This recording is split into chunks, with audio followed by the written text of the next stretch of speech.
We've got UFC 196 coming up, and it was supposed to be the greatest fight ever with Rafael dos Anjos and Conor McGregor, but unfortunately RDA got injured, and now the varsity main event is gone, and our co-main event, the JV squad, is moving up on the field and taking a spot. We've got Holm against Miesha Tate. This is going to be an exciting fight to watch. On one side, we've got the striker Holm, who dismantled Ronda Rousey, but she hasn't looked great in her two previous UFC fights. She hasn't looked bad, but she hasn't looked as dominant as she did against Rousey.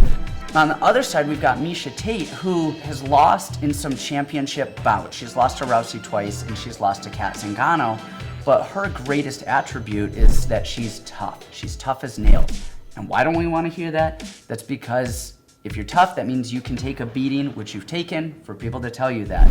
So let's take a look at the breakdown between these two girls and really see who we think is going to come out on top. Let's first break down Holm, the preacher's daughter, which is possibly the greatest nickname in MMA.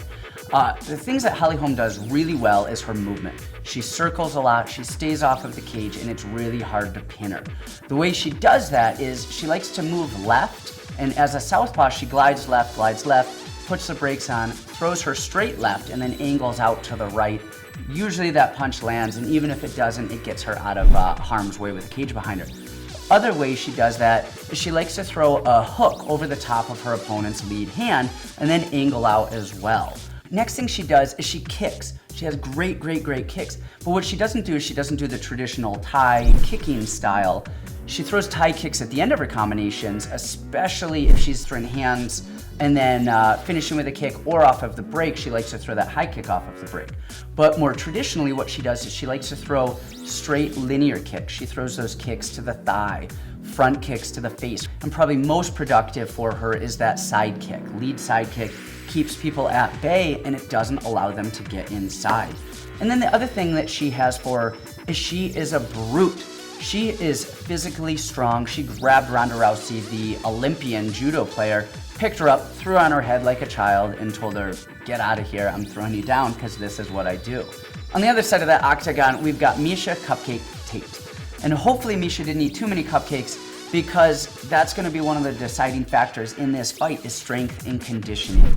She is tended to fade a little bit after that first round. First round, she comes out light on her feet, looks good, moves well. Second round, she comes out Uncle Fester from the Addams Family. You can't do that in a world championship fight against Holm.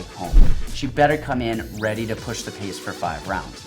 Next thing she's got to do is she's got to initiate the clinch or get a takedown, but that's hard. Holm has beautiful takedown defense, and she does a really good job of staying off the cage.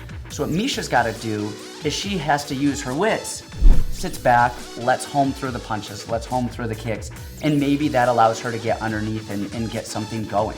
The other thing she has to do is she's got to work her jiu-jitsu. She's got good submissions, and she has a really good scramble game. She somehow finds her way on top, raining down those elbows. So who's going to win this 135-pound championship women's bout? Well, don't call your bookie and bet the house on the underdog here, hoping to make it rich, because what's really going to happen is you're going to lose your house and your kids won't have a place to sleep, because Miesha Tate is going to lose this bout.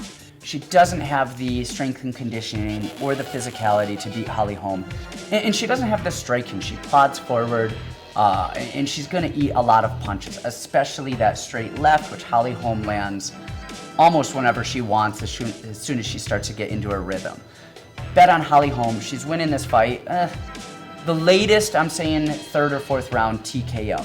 And remember, if you guys want to see more of us, please subscribe to our YouTube channel and check us out at thefightuniversity.com for more MMA-related ridiculousness.